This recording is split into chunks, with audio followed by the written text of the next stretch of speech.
सद्गुरु जैसा परम हितैषी कोई नहीं संसार में।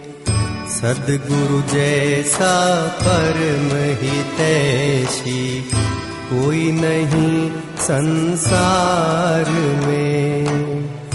गुरु चरणों में पूर्ण समर्पण कर हो जा भव पार रे। सद्गुरु जैसा परम हितैषी कोई नहीं संसार में।